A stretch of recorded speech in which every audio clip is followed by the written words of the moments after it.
Dividend Aristocrats versus Dividend Kings. What do these terms mean, and are these the best type of dividend stocks to invest in? I will go over that question in this video and provide you a lot more details on what you should know about these two different types of dividend stocks. And with that being said, let's jump straight into the video.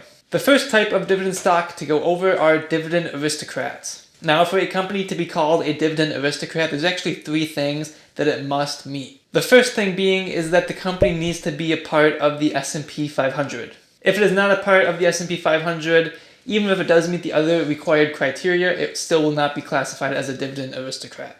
Now, the second thing that it must fulfill is that it needs to have 25 years of dividend payouts. And the last thing, which is the hardest thing to do, is that it needs to not only have that 25 years of consistent payouts, but those payouts need to be increasing year over year. To have dividends increasing year over year for that long, the company needs to be very large and well established. Now, because if you think about it, there's been a lot of market corrections in the past 25 years. So to have a company not only survive that crash, but to continually pay increasing dividends during that time means that it's a very well and reliable company. And it also means that this company also has lots of evergreen products and services that no matter what the market does, people always want to buy from them. And Dividend Aristocrats can be found in many different sectors like oil, food, retail, industrial, etc. Now, Dividend Aristocrats are really good to invest in if you want a safe and reliable company to invest in that also has a really solid dividend history. This can help you bring in stable income year over year without having to worry too much about the risk of the dividend declining. But with the status, that means that the companies are more focused on giving the profits to the investor rather than putting it back into the company to find new areas of improvement. And now I'll actually show you a list of the Dividend Aristocrats that can be found in the S&P 500. So here is a list of the Dividend Aristocrats that are out there, and right now there are 67 dividend paying stocks that are aristocrats. Now keep in mind, this could change as companies could not keep up on their dividend growth, so this list is subject to change. So if you look at this list, we'll see very well-known companies like Coca-Cola, Cisco, Target, Johnson & Johnson.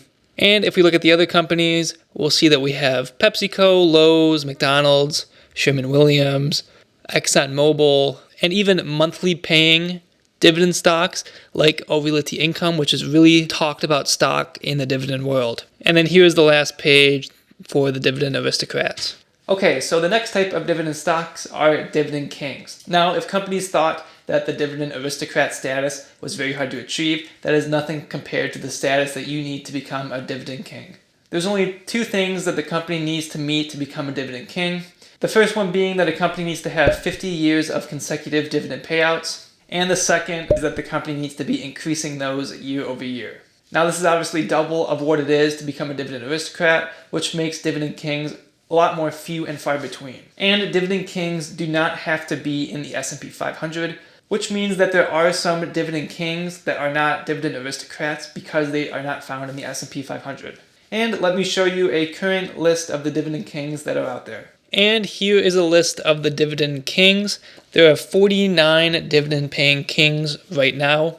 And as we can see, the highest one being American States Water, which has a 68-year dividend increase. And as I'm scrolling down this list, you'll notice that some of these companies are actually in that Dividend Aristocrat status too, and they also appear in the Dividend Kings.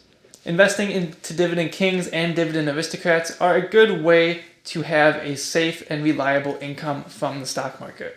But you may not have that very high growth that you would find in other companies. When you're investing, you should weigh the pros and cons of each to decide which investment strategy and what companies are right for you to invest in. I hope you found this video helpful, and if you did, consider subscribing because I make a lot more personal finance related videos. That's it for now, and I will see you in the next one. Bye.